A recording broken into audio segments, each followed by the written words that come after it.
Hi, it's Ashleigh from Sweet Dreams Bake Shop, and today I'm going to be making knit cookies and showing you how to get that really cool knit pattern on these.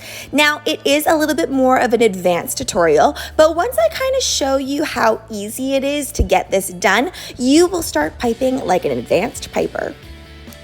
And all of you at-home bakery business owners, be sure to stick around till the very end, where of course I'm adding in that new segment to all of my tutorials about pricing. All I'm doing here is a very standard pipe and fill. I'm using my favorite pipe and fill consistency. If you would like to know more about pipe and fill consistency, then you can go ahead and click that video in the right-hand corner where I go a little bit more in depth about how to achieve that type of texture.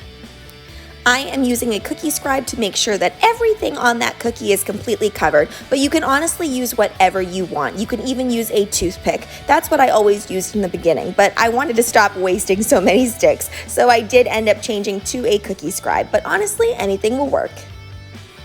And you can obviously use whatever colors you would like for this cookie. I want something a little bit monochromatic, a little bit modern looking, so that's why I'm really sticking to the silvers and a little bit of gold later on and white.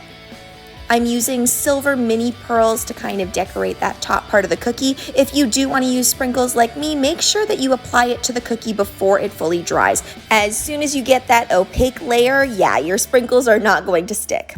All right, let's move on to the actual knitting portion. Ooh, I included a fail here actually. So just to really prove to you that cookie fails don't just happen to beginner cookiers, I did not make that icing thick enough, so all of the knit pattern was all going into one another. So I had to restart. I just scraped the cookie and I re-iced it. Now what I'm doing is I am piping lines. Now if you are piping lines, you really need to make sure that you're squeezing that piping bag and letting the line drop down. Notice how I do have some jagged spots going on? Yeah, this happened because now I've made my piping icing a little bit too dry. It'll work, it's just going to really hurt your hand to pipe. Now, too dry of icing happens when you add too much icing sugar. What I should have done is I should have added a little bit more meringue powder and icing sugar. That way it would have kept its shape without being too dry and it would have stayed nice and puffy and detailed. I have no real particular knit pattern that I'm following, so I'm kind of just making it up as I go along. But there's three things that I end up doing. So I did just the straight lines to create a straight line pattern, and then I kind of do that heart pattern where you kind of make little mini hearts all the way down and it ends up looking like you've knitted it. And then I also did kind of a ladder pattern where I just had straight little lines all the way down.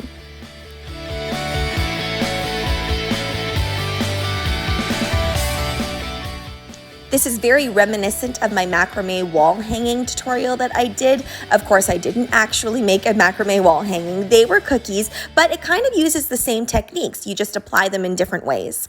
All right, now time for our sweater weather cookies. Now, if you are intimidated by writing on cookies, I can tell you the best thing to do is to have zero fear. As soon as you have that fear, your lines get shaky, everything just starts kind of looking out of control. So whenever I'm doing script, I just make sure that if I'm looking for something really neat and tidy, I want all of my letters to meet the same spot.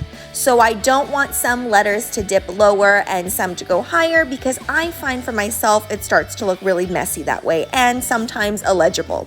So just start with your natural writing first, and then once you gain that right control and that right feel for writing, then you can go ahead and get into any script that you want.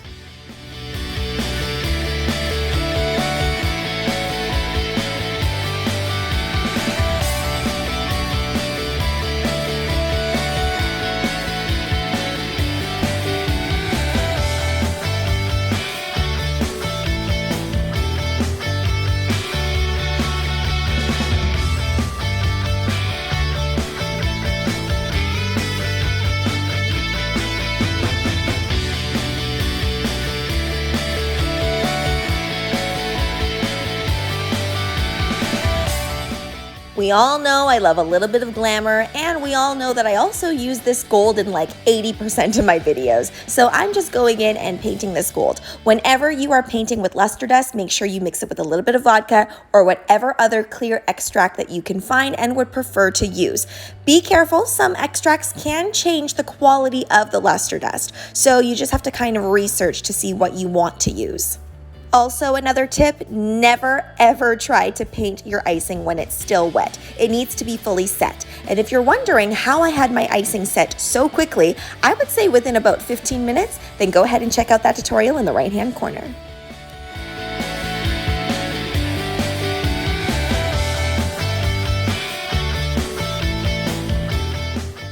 So for today's pricing, we have something that is packed with detail. So for those larger cookies, if this was a custom order and I was asked to do these, I would be charging $6 per cookie. It does take quite a while to get all of those lines really perfect. It would also be $4.50 for those writing cookies. Now, if these were for a stock order, I obviously wouldn't have to follow any particular pattern or guide. I could really do whatever I want, but they still require a lot of detail and not everybody can make them. So I'm still going to charge $4 for the large ones and $3 for the sweater weather ones. Now, to attract a custom order like this, all you really have to do is post it on your Instagram or your Facebook. Whatever social media you have more of a following on is obviously going to draw more customers.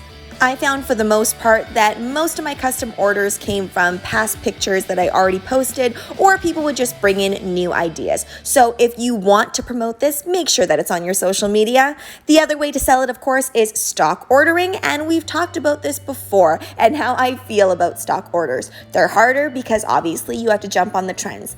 I am going to actually be putting this in a treat box, and I think that's a great way to sell things when you have things in a treat box. But another thing that customers seem to love is when things are all packaged nicely, and you could really just get away with heat sealing these in a cellophane bag with a little bit of ribbon even if you want to go that extra mile. That really attracts customers. I know my mom loves that type of thing. Another thing that I want to mention is that obviously my estimates for pricing are based on where I live, which is in Canada, and I do live in an area where things are a little bit more expensive. So my estimates are based on the Canadian dollar and a little bit more of an expensive place. Now, obviously that might be hard for you to judge how much you should charge if you live in a completely different part of the world. But most parts of the world do have Starbucks. So I actually think this is a little bit of a weird piece of advice, but it's kind of effective. So you can kind of see what your local Starbucks is charging. We all know that Starbucks is a little bit more expensive. Does not stop me from ordering a Java chip Frappuccino, obviously. I'm a huge lover of Starbucks. Yeah, not sponsored by them. But I found that their products generally follow the same price point as my products. So I kind of use that as a very loose guide.